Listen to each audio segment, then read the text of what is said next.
So the early 90s were an interesting time. I mean, aside from the sometimes questionable fashion choices, we had some really great music in the 90s. We had the last few years of hair metal before that kind of gave way to grunge, and grunge took over everything. Great rock, pop, dance music. The early 90s also had a very vibrant hip hop community, hip hop movement. And if you even had a passing interest in early 90s hip hop, the location we're going to today will be very familiar with you. We're in Fairmount Park, Philadelphia's famous Fairmount Park. Fairmount Park. I am famous for mispronouncing things in Pennsylvania. Fairmount. It's Fairmount. Fairmount Park. And we're actually in the southeastern section of Fairmount Park. We're heading for the album cover location from this group's debut album. We're here to see the location of Boyz II Men's Cooleyhighharmony.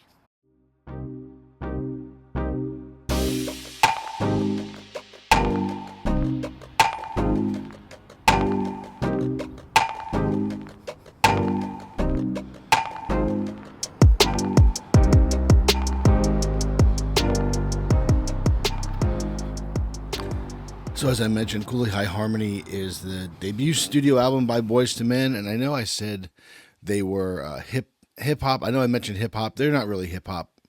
I should have said R&B, which is way more accurate, because they're one of the most iconic R&B groups of all time. Anyway, this album was released on April 30th, 1991 on Motown. One of the producers here was Michael Bivins of Belle Biv DeVoe and New Edition. Songs that you would know from Cooleyhighharmony include Motown Philly, which is kind of a high-energy New Jack swing, and that became one of Boyz II Men's signature songs.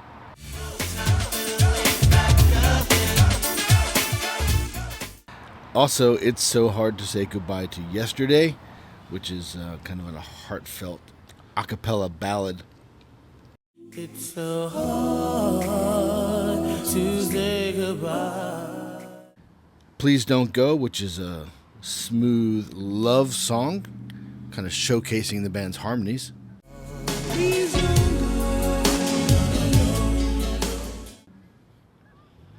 And a sultry slow jam, kind of helped define their romantic sound.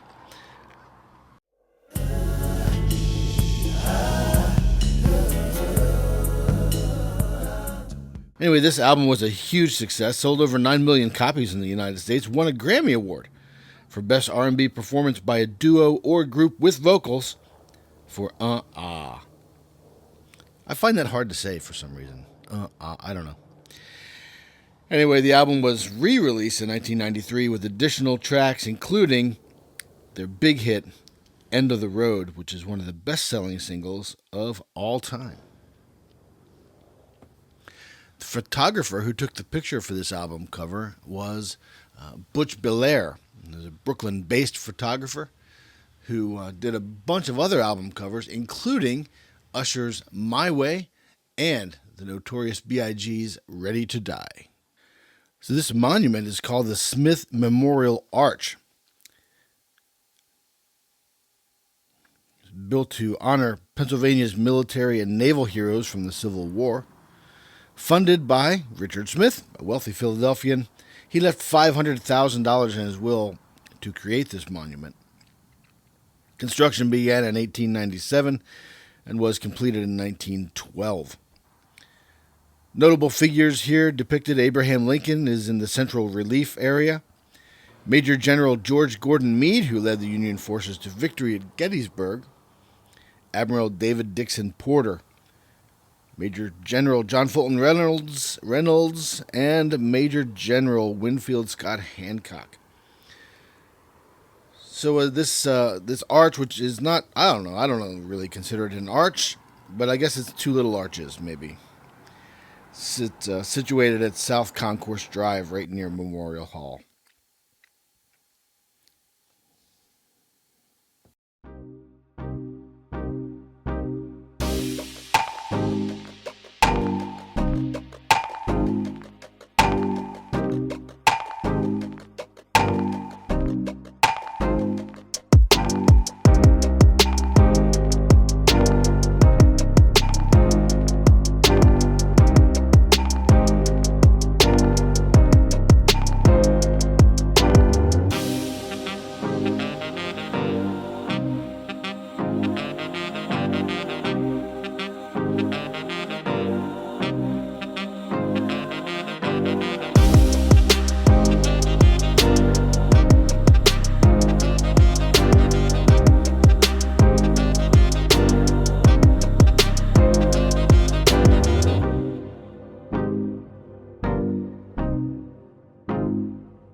That can't be good.